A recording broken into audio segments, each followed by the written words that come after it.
So welcome to all of you again. I know I saw many of you last night, but this is an extremely exciting day, I think, for all of us. Yeah, and I need to start with some thanks because this event wouldn't have come together without all of the help of the institutional members. So, as most of you in this room know, but some of you are not part of the institutional members. Last year, we got together, Chulalongkorn, City U, Monash, Jindal, National Taiwan, Peking U, Seoul National, and Tokyo. And we had an idea, right, to start this Asia Corporate Law Forum. And yesterday, we had a board meeting, and I was so impressed, with the enthusiasm of the institutional members. We have a whole host of ideas for how we're going to build on this year. And Chula is doing the event next year, and I couldn't be more excited. Pumsuri is here, and Surkanya is here as well from Chula. I couldn't be more excited to hear about the plans and how Chula is going to carry this forward. So I would just like to start with the thanks of the institutional members who will all be hosting an event once a year, literally for the next decade. The second thing I need to do and thank is the European Corporate Governance Institute. All of you know that ECGI is literally, and I don't say this lightly, literally the world's leading organization on corporate law and governance, right? Among their fellows, they have, people in this room, not only people in this room, but people all over the world, Nobel Prize winners. It is an unbelievable organization. And I was emailing with Elaine actually this morning, and they have launched their new webpage. So if you log on, you'll see the brand new ECGI webpage. And like everything ECGI does, it is just first class. And we're so excited that the working papers from this event are going up on ECGI. ECGI has invited us to do blog special issue on this event. So ECGI couldn't be more supportive as a partner with us, and we're partnering with them on this to sort of bring our Asian perspective to a truly global audience. The next thank you I have to give is the Chinese Journal of Comparative Law. Unfortunately, Professor Wang Zhangyu from City University, he had a family incident which has called him at the last minute away back to mainland China. So my thoughts are with him and his family. But Zhang Yu couldn't have been more supportive in making sure that the journal was involved. And we're going to have a special issue with the Chinese Journal of Comparative Law. And I think the Chinese Journal of Comparative Law sort of embodies what this organization is about, in the sense that, of course, by the name, it's centered in China, it's centered in Asia, but it is also with OUP, so it's high quality, it's global impact, and it's getting that voice out. So the journal has given its blessing this year, and Zhang Yu has given us his blessing this year. And I hope that this partnership also can possibly continue for future events. This event is run at SMU by the Center for Commercial Law in Asia, of which I am the director of. So I'm not going to thank myself. But I need to thank the people who built the center. Yeah, the center didn't start when I arrived at SMU. Yip Man on our faculty was the director before me. Hang Wu was the director before her, and he started it. Yeah. So this is a platform that I have generously, they gave it to me in such beautiful shape. I've inherited this platform, and I will, to use a term we use, I'll try to steward this platform. But it is a platform that was built here and has been critical, for pulling this together. So I want to sort of extend my thanks to them for building this. I, of course, cannot move on, or we won't get our supper, without thanking the Dean. In terms of the funding and support that has come from the Yung Peng Hao School of Law, Pey Woan. It couldn't be better. I know we all work in wonderful institutions, and you know the blessing when the institution is behind you. Yeah, when the dean is behind you, when you have to crawl and grovel to the office at the last minute and say, oh, we have an expense we didn't think of. Yeah, and they come up with the answer to that expense. Yeah, so I'm really grateful to her for her support on this.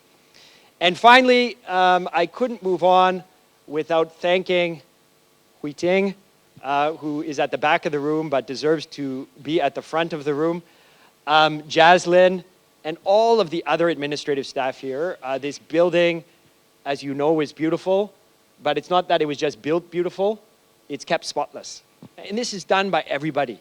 It's a team effort. So I'm going to stop here before I just say 1 minute more of welcoming remarks, just to give a round of applause to the administrative staff here for what they've done for us. Thank you.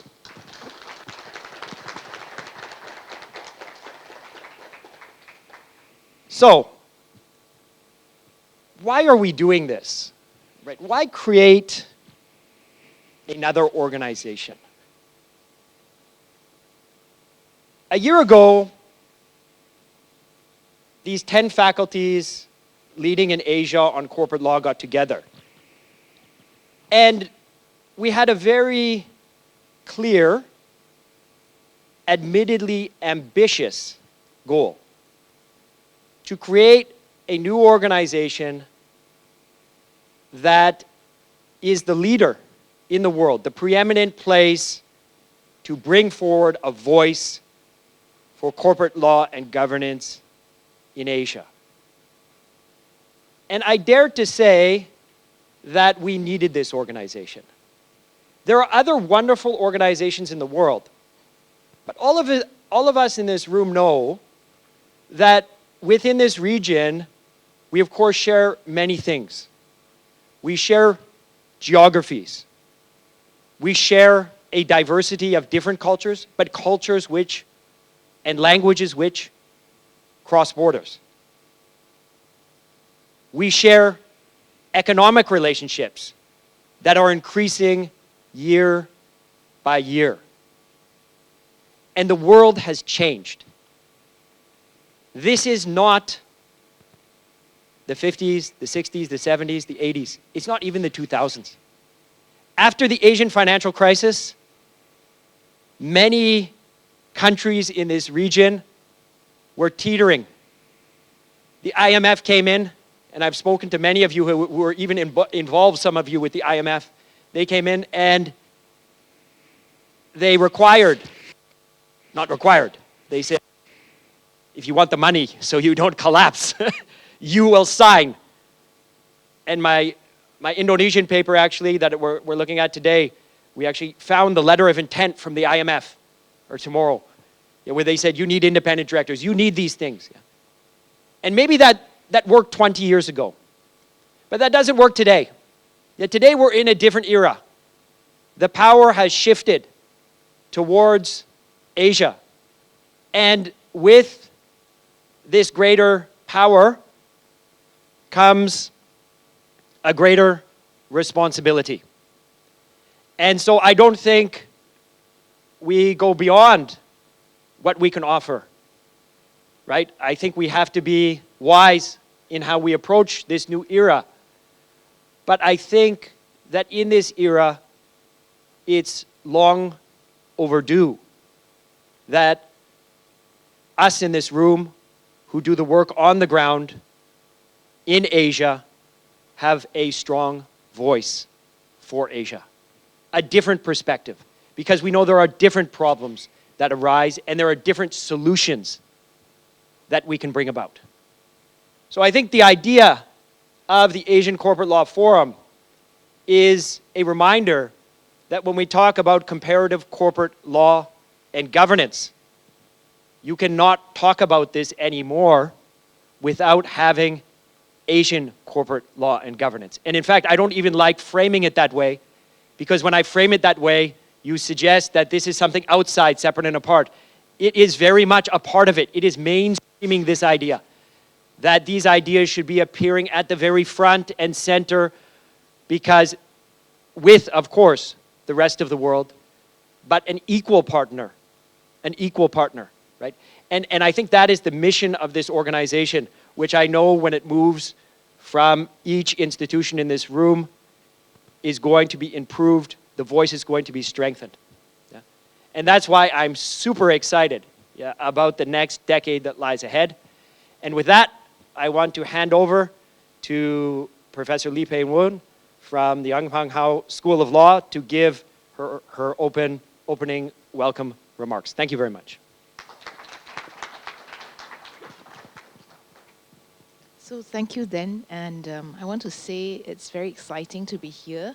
I joined the board meeting last year briefly and saw the inception of this organization.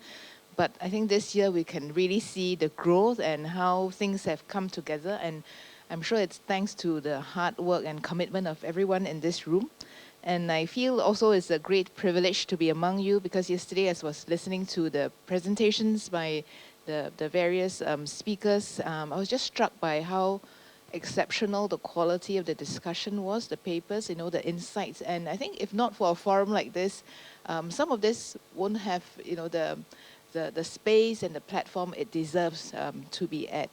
So on that note, welcome everyone to the inaugural Asian Corporate Law Forum conference at the Yong Pang Hao School of Law here at SMU. And so today we mark the beginning of an important and, dare I say, transformative collaboration between Asia's leading law schools. So the ACLF was established last year with a clear goal, and which Dan has of course articulated. Well, our ambition is to become the leading organization for corporate law scholarship in Asia. And this ambition has brought together 10 of Asia's top law departments, united by a shared commitment to advancing the field. Now, this inaugural conference is the first step in what I'm sure will be a very exciting journey to becoming the world's leading voice for corporate law and governance in Asia. Now, our annual conference here is more than an academic gathering. It is a platform for impactful research and collaboration across Asia. Now, we are immensely grateful to all the founding members, as I've mentioned, for their vision and hard work. And as the Secretariat, the Yong Pang Hao School of Law is very proud to be part of this collaborative effort. The next decade will be crucial for our field. I'm sure all of us are already feeling it, right? There's so many questions and so many large problems to be resolved. So the complexities of corporate law and governance will require our collective expertise to address the pressing issues and to make real-world impact. But this initiative is not just about advancing scholarship. I think more importantly, it's also about creating a network that fosters collaboration and innovation. I would just like to echo Dan's appreciation for the support of the European Corporate Governance Institute, the ECGI, and the Chinese Journal of Comparative Law, and of course our amazing administrative colleagues, Hui Ting and Jesselyn, and of course some of my other colleagues in the administrative team that they will just help out whenever they're needed. So their contributions are absolutely essential to the success of this conference. I would also like to take this opportunity to congratulate Professor Kon Sik Kim for receiving the inaugural ACLF as a Distinguished Professor Award. So congratulations, we're very honored to have your presence here today with us. And your work is inspiring and sets a high standard for all of us at the ACLF to follow. So thank you to everyone for your papers, your comments, and your participation, without which, of course, this conference will not be a success. Now, finally, but most importantly, I would like to extend my heartfelt thanks to the Center of Commercial Law in Asia, and of course to Dan, who is the brainchild of everything.